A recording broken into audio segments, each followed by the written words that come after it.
Hey guys, my name is Michael. I am a giving consultant here at SecureGive, and on this week's edition of Stuff Churches Should Know, I want to talk about some indicators that your church may be struggling with generosity. Things may seem like they're going really well at your church. Your attendance may be getting back to normal. Your children's ministry is thriving. You've got a strong volunteer base that is serving. And despite all of those things, you may still be struggling to see your giving grow. And unfortunately, this is a case for a lot of churches. We talk to thousands of churches every year, and of all the ones that I've worked with, this kind of can be a recurring theme of many churches struggling to build their generosity. And so I want to talk about, basically highlight some indicators that you may be struggling in your generosity, as well as give you some resources on how you can get out of those things. So the first indicator would just be that a very small percentage of your congregation makes up a large portion of your overall giving, right? So kind of that 80-20 rule.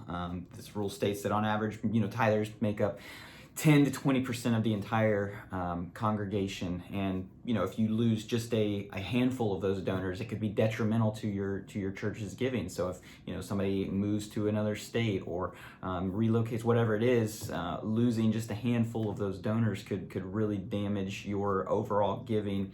And so by cultivating a culture of generosity, you want to grow that percentage.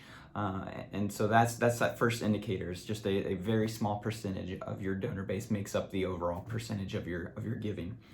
The second sign would just be that giving is only talked about once or twice a year. Maybe you're only talking about giving at Christmas or Easter, or if you do a capital campaign.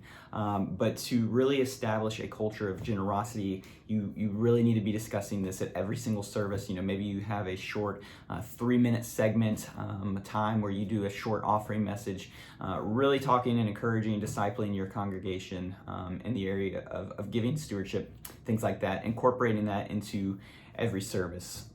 The last indicator I want to talk about is just that there's no clarity on how the tithes and offering are spent. Your church members may feel reluctant to give if they don't know what their money is supporting. So, take time throughout the year to kind of highlight the different ministries that maybe you support, or how that money is being put back into the community. Different initiatives that your church takes with the funds that are received. And share that with your congregation when they can see tangible efforts, the mission that the church is accomplishing.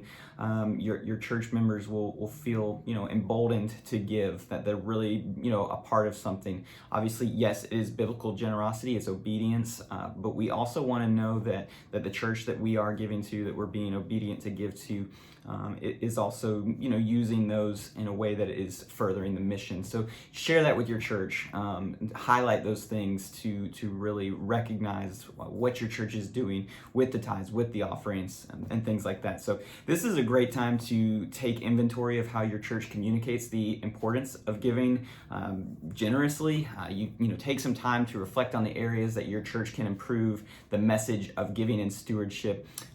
We got a lot of really great resources on our blog. The link to our blog will be in the description of this video. There's actually one that even goes a little bit more in depth of this, kind of gives you even more signs that your church may be struggling with generosity. So go check out our blog, follow the link in the description.